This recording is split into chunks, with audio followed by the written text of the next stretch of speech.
3,500 سال پہلے کا زمانہ ہے، جب فرعون مصر نے موسیٰ علیہ السلام اور ان کی قوم بنی اسرائیل کا پیچھا کیا کہ انہیں ختم کر دے، اور اچانک ایک ایسا مقام آیا جہاں پر آگے صرف سمندر تھا اور پیچھے فرعون مصر کا لشکر، بھاگنے کا کوئی راستہ نہیں تھا۔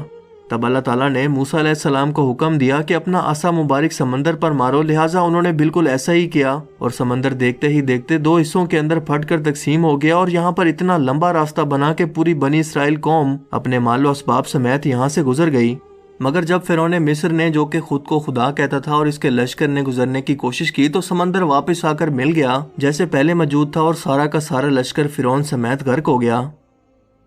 اس طرح سے ڈوب کر مارنے کے بعد سمندر نے صرف فرعون کی لاش کو سمندر سے باہر پھینک دیا، جبکہ باقی لشکر کا کوئی نام و نشان نہیں ملا، اور یوں آہستہ آہستہ کر کے وقت گزرتا گیا۔ مصریوں میں سے کسی شخص نے ساحل پر پڑی اس کی لاش کو پہچان کر موجودہ فرعون کے دربار میں بتایا، سو فرعون کی لاش کو محل پہنچایا گیا۔ درباریوں نے مسالے لگا کر اسے پوری شان و شوکت اور احترام سے تابوت میں رکھ کر محفوظ کر لیا۔ کمال کا اتفاق ہے کہ پوری روئے زمین پر صرف یہی قوم تھی جسے مسالے لگا کر لاشوں کو محفوظ کرنے کا ہنر آتا تھا۔ ایسا لگ رہا تھا کہ شاید اس قوم نے اسی دن کے لیے یہ سب کچھ سیکھا تھا۔ فرعون مصر کی لاش کو مسالہ لگا کر محفوظ کرنے کے عمل کے دوران ان سے ایک غلطی ہو گئی، اور وہ غلطی یہ تھی کہ فرعون کیونکہ سمندر میں ڈوب کر مرا تھا، اور مرنے کے بعد کچھ عرصہ تک پانی میں رہنے کی وجہ سے اس کے جسم پر سمندری نمکیات کی ایک تہ جم گئی تھی، سو مصریوں نے اس کی لاش پر نمکیات کی وہ تہ اسی طرح سے رہنے دی اور اسے ایسے ہی ہنود کر دیا۔ وقت گزرتا گیا، زمین و آسمان نے بہت سارے انقلاب دیکھے جس کی گرد کے نیچے سب کچھ چھپ گیا، حتیٰ کہ فرعونوں کی ہنود شدہ لاشیں بھی زمین کی تہوں کے اندر چھپ گئیں۔ ان کے نام صرف کتابوں اور ان کی تعمیرات اور شان و شوکت لوگوں کے ذہنوں کے اندر ہی رہ گئے، اس کے علاوہ ان کا بنایا گیا سب کچھ ختم ہو گیا۔ اس واقعہ کے 2000 سال کے بعد اس دنیا میں اللہ کے آخری نبی حضرت محمد صلی اللہ علیہ وآلہ وسلم تشریف لائے، اور ان پر نازل ہونے والی آخری کتاب کے اندر انسانوں کی عبرت کے لیے فرعونوں کے قصے بڑی تفصیل کے ساتھ بیان کیے گئے، اور اسی سلسلے میں فرعون کے جسم کو محفوظ کرنے کے بارے میں بھی ایک آیت نازل ہوئی جس کے اندر اللہ پاک واضح طور پر فرماتے ہیں کہ ہم تیرے جسم کو آنے والے انسانوں کے لیے عبرت بنا کر محفوظ کر لیں گے۔ اس آیت مبارکہ کی سچائی پر تمام مسلمانوں کا یقین تو تھا، لیکن وہ یہ سمجھنے سے قاصر تھے کہ اس خدائی کا دعویٰ کرنے والے کی لاش بھلا کہاں محفوظ کی گئی ہوگی، اسے کیسے عبرت کا نشان بنایا جائے گا، کون اس کی تصدیق کرے گا۔ یہ اتنا نازک معاملہ تھا کہ ذرا آپ خود سوچ کر دیکھیں کہ قرآن پاک کے اندر بیان کیے گئے اللہ تعالیٰ کے تمام الفاظ میں سے اگر صرف یہ ایک آیت مبارکہ بھی یا اللہ تعالیٰ کا یہ دعویٰ نعوذ باللہ غلط ثابت ہو جاتا تو غیر مسلم کفار کے سامنے مسلمان کس منہ سے باقی قرآنی آیات کا دفاع کرتے؟ مگر یہ اللہ تعالیٰ کا کلام ہے جس کے اندر شک کی کوئی گنجائش نہیں، اسی لیے ہر دور کے اندر اس نے اپنے آپ کو اور اپنے ایک ایک الفاظ کو منوایا۔ سن 1871 میں مصر کے ایک شہر الگورنیا سے تعلق رکھنے والے غریب اور معمولی چور احمد عبد الرسول کو فرعونوں کی ہنود شدہ لاشوں کی طرف جانے کا خفیہ ترین راستہ مل گیا۔ یہ بس اتنا چاہتا تھا کہ فرعونوں کی لاشوں کے ساتھ موجود قیمتی نوادرات یعنی سونا، چاندی، ہیرے موتی وغیرہ کو چرا سکے۔ یہ دریائے نیل کے کنارے تبیسا کے مقام پر بیٹھا منصوبہ بندی کر رہا تھا جب اسے ایک خفیہ راستے کا پتہ چلا اور اس نے یہ جگہ کھودنا شروع کی۔ اسی دوران اسے مشکوک سمجھ کر کچھ لوگوں نے پکڑ لیا اور پولیس کے حوالے کر دیا۔ بعد میں وہ جس جگہ کو کھود رہا تھا وہاں سے ملنے والے راستے کی جب مسلسل کھدائی کی گئی تو 1891 کے اندر دوسری ممیوں کے ساتھ ساتھ اس گھر کونے والے فرعون کی لاش بھی مل گئی۔ اس کے کفن پر سینے کے مقام پر اس کا نام لکھا ہوا تھا۔ ان ممیوں کو ماہرین اپنے ساتھ قاہرہ لے گئے، جہاں پر جب اس کا تفصیل سے جائزہ لیا گیا تو فرعون والی ممی پر جمی ہوئی نمکیات کی تہ سے اس بات کی تصدیق ہو گئی کہ یہ وہی فرعون ہے جسے پانی میں غرق کر کے اللہ تعالیٰ نے نشان عبرت بنانے کا وعدہ کیا تھا۔ پوری دنیا میں کھلبلی مچ گئی۔ اس کی تصدیق کے لیے دنیا بھر کے ماہرین آثار قدیمہ اور سائنسدان مصر کی طرف امٹ پڑے۔ مختلف سائنسی ٹیسٹ کرنے کے بعد دنیا بھر کے سائنسدانوں نے تصدیق کر دی کہ دوسری سب لاشوں کی نسبت صرف اس ایک فرعون کی لاش پر ہی سمندری نمکیات کی تہ جمی ہوئی تھی جس نے اسے محفوظ رکھا اور گلنے سڑنے سے بچائے رکھا۔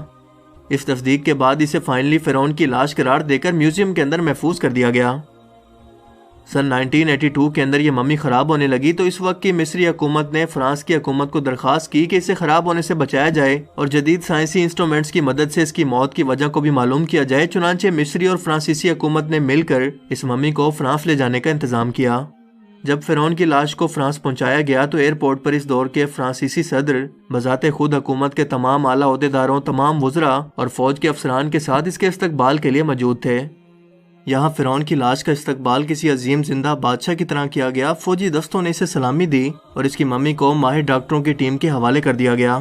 اس ٹیم کے سربراہ تھے ڈاکٹر مورس بوکائے جو مذہبی طور پر کرسچن تھے۔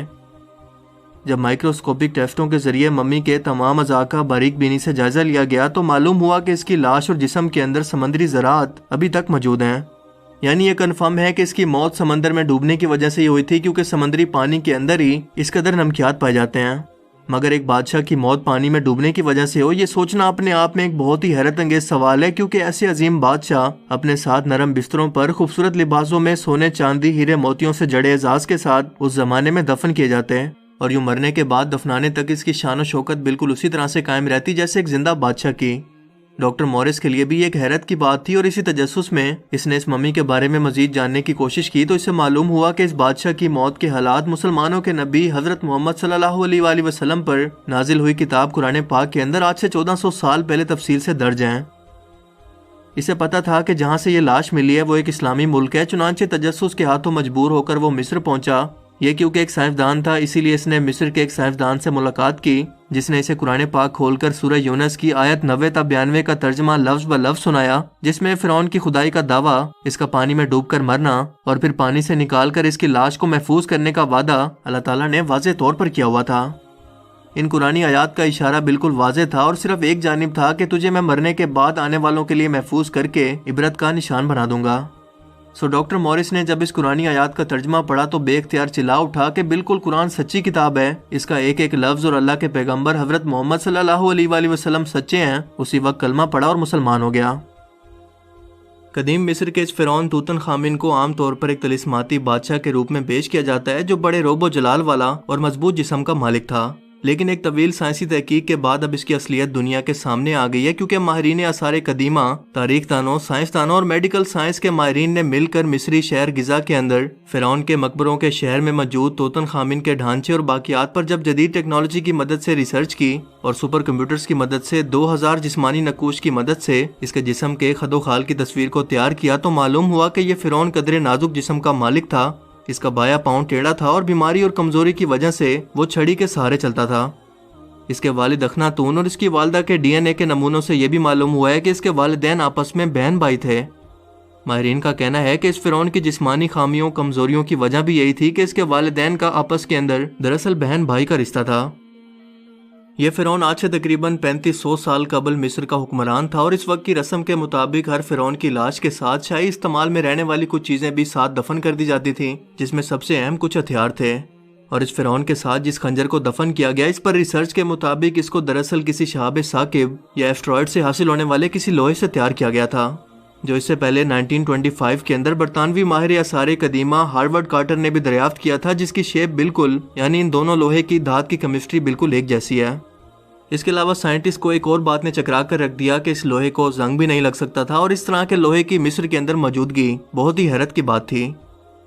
Meteoritics and planetary science magazine میں پبلش ہونے والی ایک رپورٹ کے مطابق مصر اور اٹلی کے ریسرچرز نے اس خنجر کے لوہے کی بناوٹ کی تصدیق کرنے کے لیے بیرونی ایکس رے کی تکنیک کو استعمال کیا، اور اس کی تحقیق کی مرکزی کردار ڈینیلا کوملی کا کہنا ہے کہ اس دھات کا موازنہ اس ایسٹرائڈ سے کیا جا سکتا ہے، جو کہ مصری بحر احمر والے ساحل پر 2000 کلومیٹر کے دائرے میں کبھی گرا تھا۔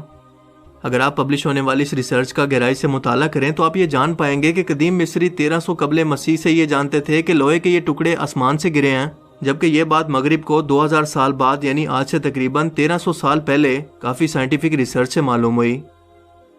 جبکہ مسلمانوں کو آج سے 1400 سال پہلے اللہ کے رسول صلی اللہ علیہ وآلہ وسلم نے قرآن پاک کے اندر واضح طور پر یہ بیان کر دیا تھا کہ لوہے جیسی دھات زمین پر پیدا نہیں ہوتی بلکہ آسمان سے یا خلا میں کہیں سے آتی ہے، اور یہ قرآن کے ایک اور سائنٹیفک معجزے کی طرف اشارہ کرتی ہے۔